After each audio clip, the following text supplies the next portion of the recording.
So with today is the ninth day of Adar Sheni, which means we're a few days away from Purim. We're also at the same time we're almost in the zone that the Talmud gives for the reading of the Megillah, because the Talmud talks about, we'll see the sources inside in a moment, about reading the Megillah earlier when there was a special need or if it was a person's only opportunity.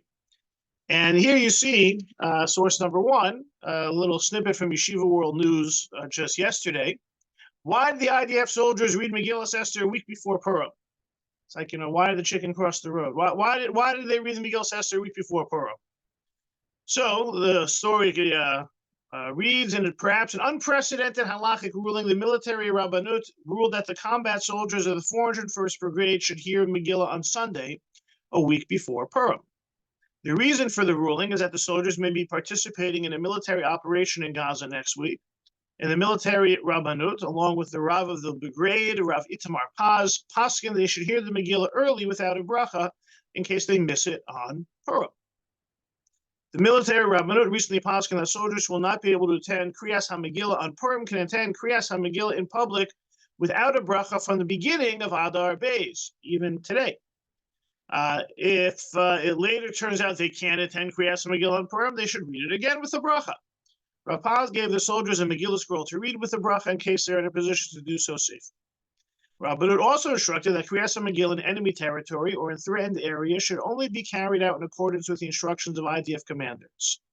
According to the ruling of the branch of Halacha headed by Rav Udi Schwartz, no soldier should congregate or put themselves in any risk in order to fulfill the mitzvah of Kriyas HaMegillah, and soldiers are required to act in full accordance with the commander's instructions. So a couple of items emerge from this. First, right, some people, soldiers may want to hear Megillah so badly that they would put themselves in danger, or even if it's not necessarily real danger, but they would congregate even in potential violation of orders. So commander's orders are most important in this type of a situation. And therefore, that might lead them to not being able to hear the Megillah on Purim. They're, of course, involved in a mitzvah, so they are, whether it be the mitzvah fighting the war or the mitzvah protecting their lives, so therefore they have to forego hearing Megillah on Purim. As well as the discussion about reading the Megillah from a scroll earlier, if need be, if you're not going to have the opportunity to do so on Purim itself. Now, there are all types of scenarios that we can come up with that would present civilians with situations where they can't hear Megillah. For example, someone has a surgery scheduled before Purim, is going to be in the hospital, or maybe even someone having surgery on Purim for there's no other day. They're not going to have any other opportunity to have Megillah read from a scroll. Right, any person can read a Megillah on their own, but the idea is, when it comes to hearing the Megillah on Purim, that it's meant to be read from the Megillah. Either you read it yourself in the Megillah or have it read for you on the 14th of Adar. There are all types of scenarios. It's not the first time. It's not only during wartime that this situation comes up, but it is unique in that this is being advocated and is being implemented. Right, they have the article on Yeshiva World News is accompanied by a video snippet of them actually reading the Megillah in advance of going out into the field when they had the opportunity to have the scroll with them. And so this leads to a discussion of when to celebrate Purim early at certain times and reading the Megillah early at certain times, which was something that the Talmud envisions in ordinary times, and Jewish law has certain scenarios that it builds upon from there. So we'll go back into the sources, first analyzing the Talmud situation, and then some of the later possibilities within Jewish law, some of the complexities, and then recognize that the question of of when they should be reading the Megillah technically in Gaza might also be a situation, because there are some who feel that Gaza or parts of Gaza are included in the areas that were walled cities from the times of Yehoshua, the times of Joshua, in which the case of Purim is celebrated on the 15th of Adar. So let's dive into these sources. Source number one is the Mishnah Megillah, where it says the Megillah is read on the 11th, the 12th, the 13th, the 14th, or the 15th of the month, not earlier and not later. So here we encounter the original rule that you can read the Megillah 11, 12, 13, 14, 15. 14th is, of course, when Purim falls. 15 is, of course, the Purim of the walled city, Shushan, Jerusalem, and others which are discussed in the Talmud. What about 11, 12, 13? So the Talmud goes on to describe a situation that there were people who lived in very small Jewish outposts where there were only a few people, less than a million, and they did not have either a Megillah or people who knew how to read the Megillah publicly. And so what they would do is they would read it on the Monday or Thursday closest to the 14th of Adar. So if the 14th of Adar would, why? Because they would then, those were the market days that they would go into the bigger cities, and they would, I guess, as part of those market days near Purim, they would set up Megillah readings for those people who came from the small little villages. And so that could mean, depending on which day of the week the 14th of Adar fell, that they could be reading the Megillah on the 11th, 12th, or 13th of Adar. You know, if the 14th was on a Wednesday, then they would read it on the 12th. All the different permutations are discussed in order that they should hear Megillah. That was when the Megillah should be read, not later, which means the cutoff was always 15, but not earlier. That's also would not be permitted.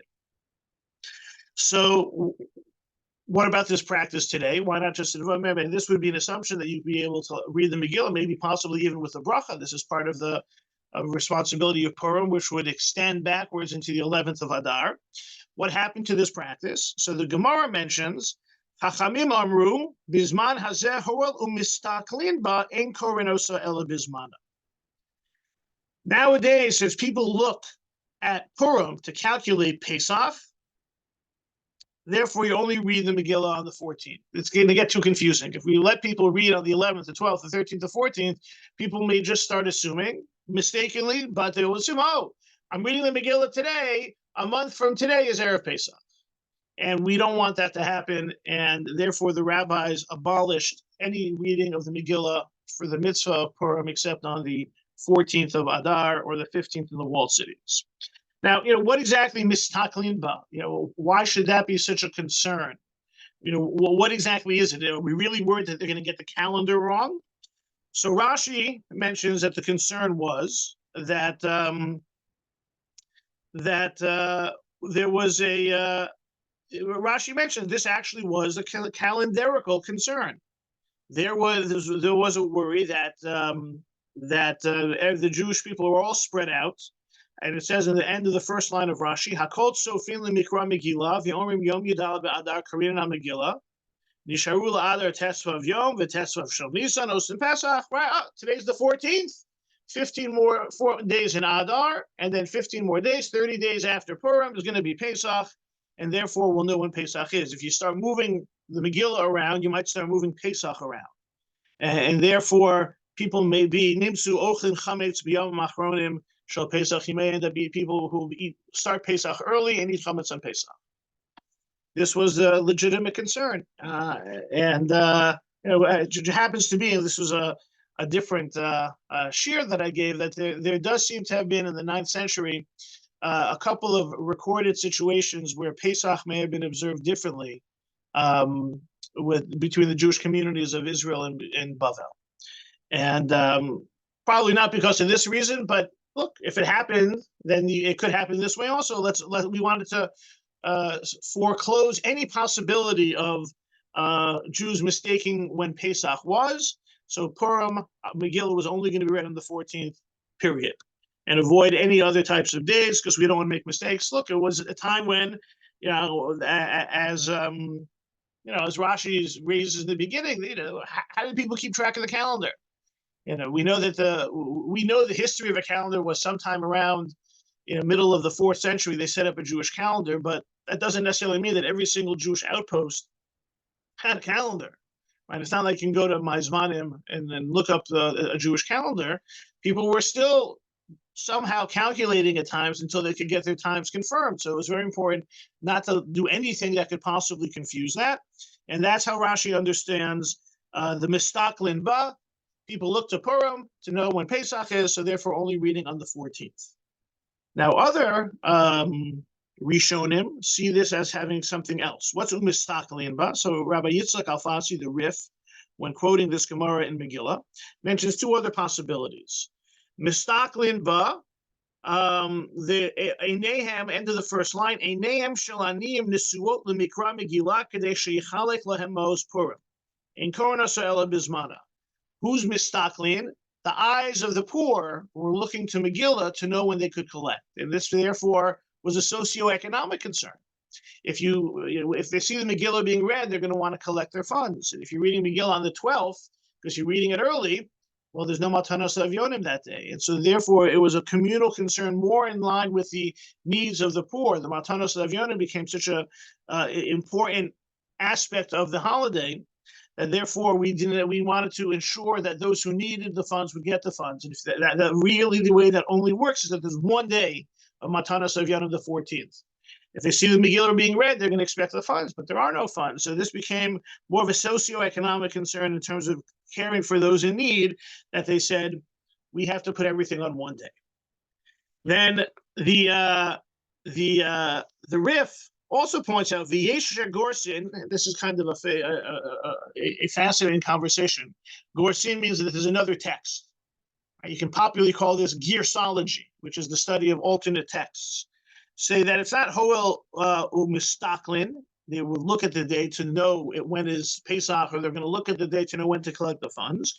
Hoel Umistaknin Ba, it's a danger. What's the danger? Kolomar ba'osa ha'esh ha'yisrael ma'amidim daseyen ve'ein ba'in lidei sakana ha'yukoron asar bi'achara asar b'shem asar b'shlosh asar. Back in those times when the Jewish people were more set and more secure, it didn't matter. There was no religious oppression. 11, 12, 13 was okay. Haval bisman hazeh, now, when the Rif is talking about 11th century, the Mistakin Yisrael b'dasem, the Jewish people are sometimes in danger for the religious practices. Ein koron asar bisman shen arba asar v'chamisha asar v'chein hilchasa. You don't want to have multiple days of reading Megillah, because that just opens you up to multiple days of religious oppression. On Purim, the 14th of Adar, you have to celebrate it. That's a rule. We're gonna proudly celebrate our holiday. But the Rif says, even if technically, halachically, allowance was made for other days, bisman hazeh hoel umistaknin ba, since it's difficult for Jews to practice their religion without putting themselves in danger, we're going to limit, we're going to minimize, we're going to keep that window only when the rules were introduced to the 14th of Adar. So therefore, since it's a danger, we're gonna limit when Purim can be celebrated, and Megillah will only be read from the mitzvah on the 14th of Adar. Now, Rabbi Gil Student, in an article last month, points out that some look at the danger. The Rif says the danger is Bisman Hazeh in his times, but Rabbi Avram Hayarchi seems to have had a different text of the Talmud, said the practice was continued because of lack of danger. He says that the villages hear Megillah early because of the danger of intercity travel. Right? The whole idea was that they would read it early. We can't ask them to travel to the city, undertake that risk so many times a week. We don't. If they're going to the marketplace on 2 days before the 14th, on the 12th, we're not going to make them also go on the 14th. So it was introduced because of danger.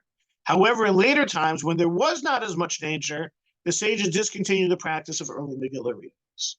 So it's a question of whether the danger was then or the danger is now. Obviously, it could certainly relate on the different circumstances. The Rabbi Alfasi is writing in the Middle East, Morocco. The Rabbi Avram Hayarchi is writing in Ashkenaz.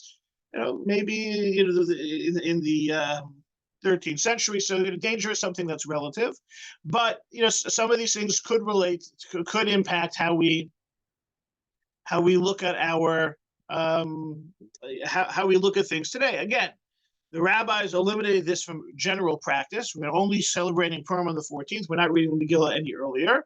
But what's the reason? Because that could impact how we do things today. Some could say that since it's a danger to celebrate Purim on the 14th, maybe reading the Megillah early nowadays would be okay.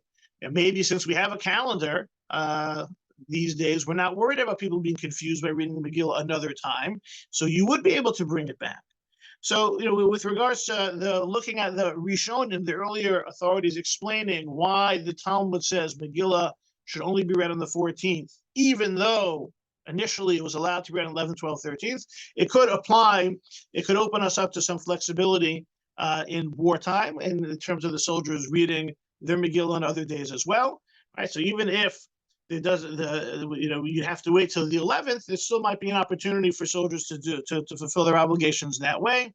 Again, depending on what the reasons are, what the reasons are for. I mean, the idea may be if you take the view of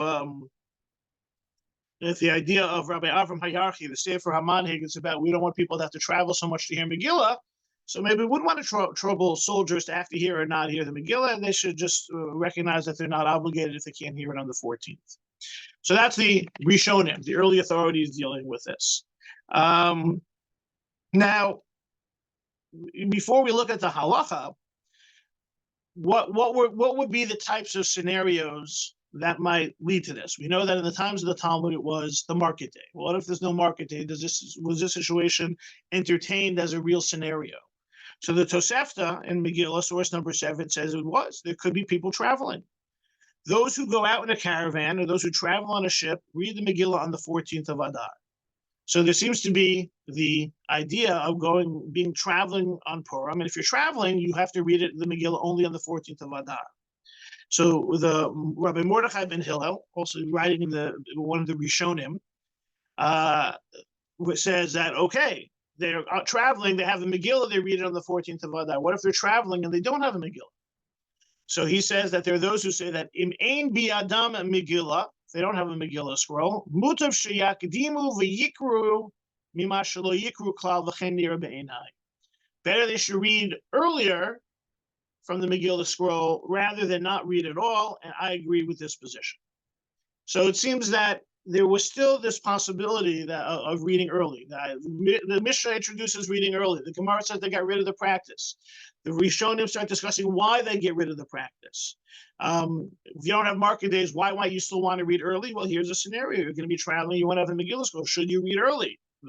If you don't have a Megillah scroll, Rabbi Mordechai says you should read early. So what about the halacha? How is this filtered down to practical halacha? So the Shulchan Aruch is in source number 9. If one will be sailing at sea or going out in a caravan, so it seems to invoke this Tosefta with regards to being traveling, and does not find the Megillah to take with him, he's to read on the 13th or the 12th or the 11th without a blessing. He follows the Mordechai. And if he cannot wait until those days before traveling, there are those who say that he's to read starting from the beginning of the month of Adar. Go back to the beginning of Adar, right? This is the guidance that the military rabbinate gave to the soldiers. That's why they're already reading Megillah without a bracha. Rama, and this is our custom. However, if by chance he comes upon a Megillah afterwards, he goes back and reads it on the 14th, even if he read it initially on the 13th, since in any event he had read it not in its appointed time. Right? The Ramah says, yes, this is what you do, and if you have the chance to do it properly, you should still do it properly, even if you already read it once on an earlier time. And so, in many ways, the Shulchan Aruch's guidance for the traveler is the same guidance that the military rabbinate is giving for soldiers at this time. We'll just stop for a moment. Any questions, comments, reactions? Yeah. I have a question about, are they referring to it being read from a scroll? Yes. This is the idea of a scroll, because anyone, anytime can read from a chumash or a book. Right. It's really about, the idea here is that we're taking it's under Megillah conditions, but just not on the same day. And what we'll look at next is, what about a minyan? That'll be the next thing we look at.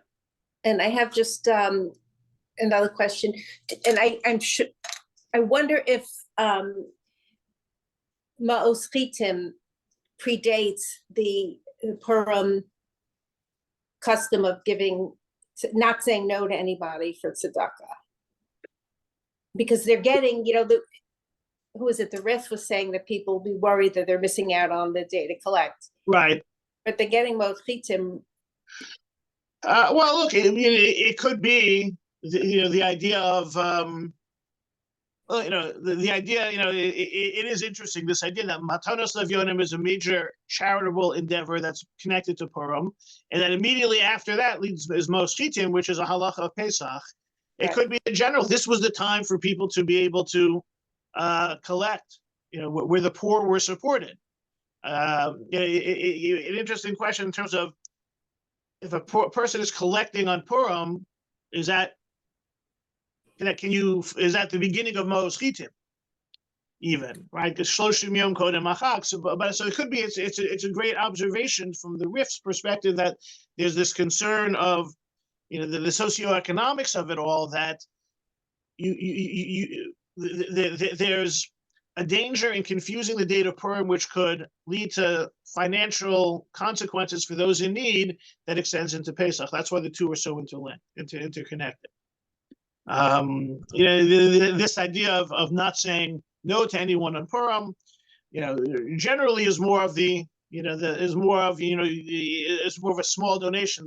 The Yiddish expression, "Heintis Purim organized, get me a kratzer, varft me a rice." Today is Purim, tomorrow is not. Give me a coin, and I'll be out of my way.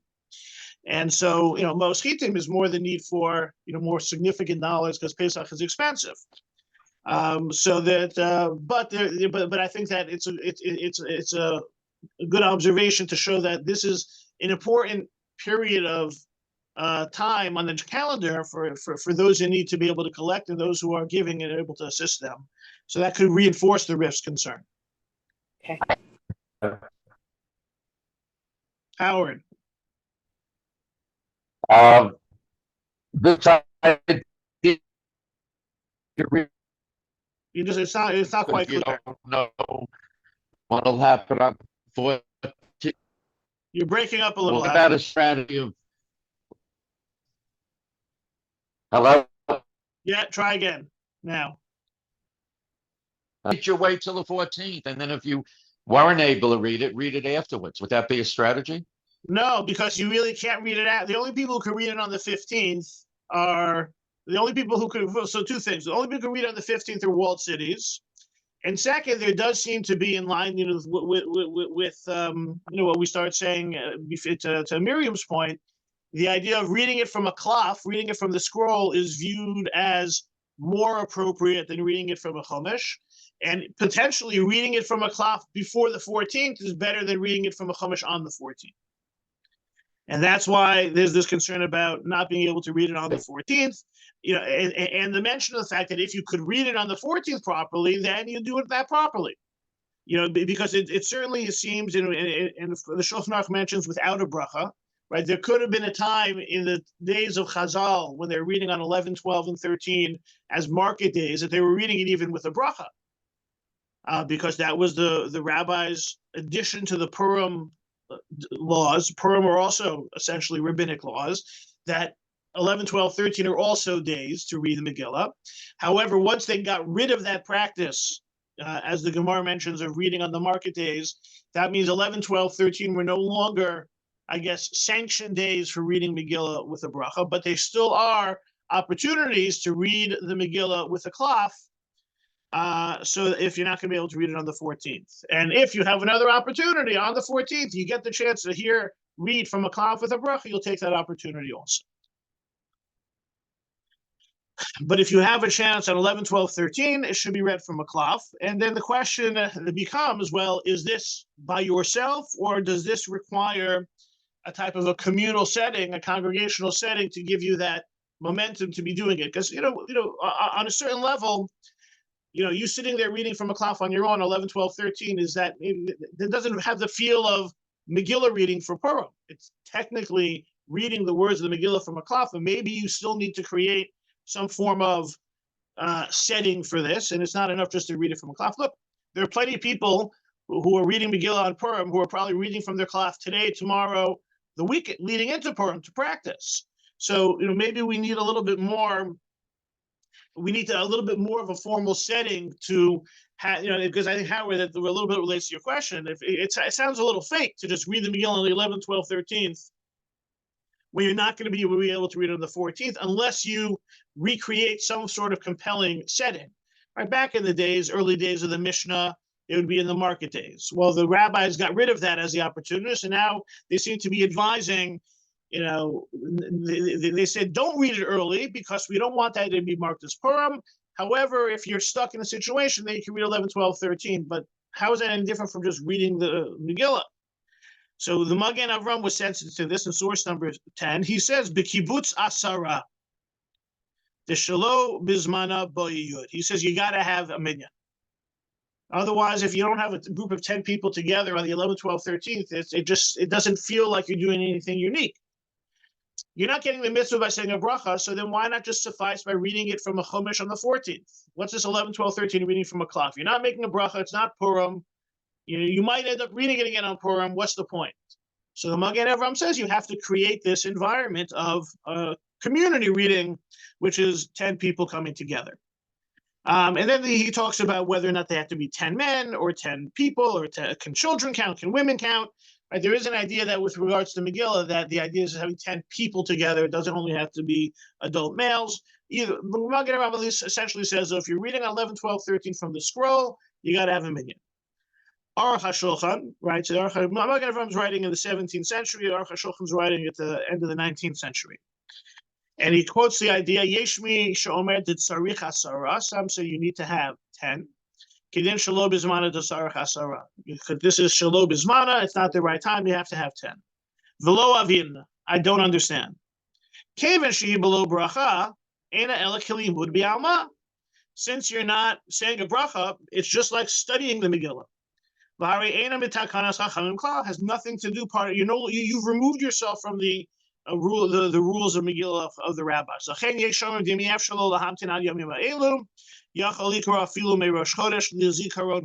he says, therefore, if you not going to be able to read on the 14th, some say you can even read from Rosh Chodesh. There's no this. You are no longer connected to fulfilling the mitzvah of Megillah on Purim. Why are you doing this? Every year you should hear Megillah. Every year you should take out the scroll. You should do as much as possible. Every year you should commemorate Purim. You can't celebrate Purim on the 14th. You should commemorate Purim as best as possible. But you don't have to recreate a Purim experience on the 11th, 12th, 13th with a minyan and read from the klaf. Take out a klaf and study it. So those people who might be doing that anyway to practice for Megillah reading, so on the 11th, 12th, 13th, great. They get, so they're engaged in an activity of someone who might not be able to read on the 14th. But the Aruch HaShulchan feels that we're kind of taking it too far. We're extending ourselves too far into uncharted territory.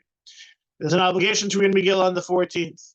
In the days of the Mishnah, you can read on the 11th, 12th, and 13th. The rabbis in the times of the Gemara said, no, you can only fulfill the mitzvah on the 14th. The rabbis from the Tosefta and the Rishonim start discussing, well, maybe, there's depending on the rationale, maybe there could still be a reason to read from a scroll earlier, but that's not to in any way recreate some sort of pseudo version of Purim. Look, every year you should read Megillah, done. And it should be in the same time frame, which means 11, 12, 13, if you want to be more specific and more, since that Megillah was read on those days, or at least it's after Rosh Chodesh, so that you're able to have that pseudo Purim experience in order to get things done. And so the Aruch HaShulchan disagrees with the presentation of the Magen Avram that it has to be done in a congregational or communal setting. This is Zikaron B'Alma. It's nice, every Jew should have a Megillah scroll, at some point each year for Purim, if you're not going to be able to celebrate Purim itself. Kind of brings to mind back growing up.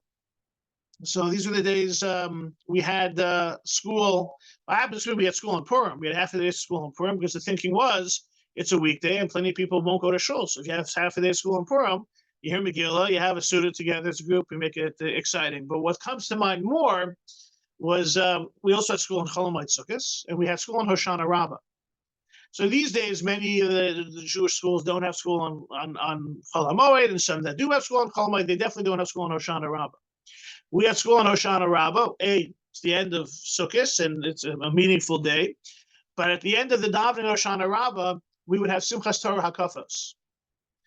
And especially memorable because the school had a set of Navi scrolls, Nach scrolls, some people use for the Haftorah. Right? Most of us are used to using the Chumash or the Haftorah book. Some places like to use a cloth. So it's just, the kids, since we were all 8th grade and under, they would give out the smaller Navi cloths. But why did they do it? Because there were plenty of kids who weren't going to have a Simchas Torah. So at least they'd have the experience. You have kind of the idea wouldn't be lost from their religious experience or the religious memories. So same thing here. That's what Baruch HaShulchan is saying. Every year you should take out a Megillah and read from a cloth or have that experience, even if you can't read on the 14th. But it doesn't rise to the level of any type of fulfillment the way it used to be, because those days are gone. And even the idea of maintaining a minyan is artificial in this case. It's not necessary. Have a zikaron be'alma. You want to have that religious experience or that pseudo-religious experience. You don't go a year without it. Questions or comments?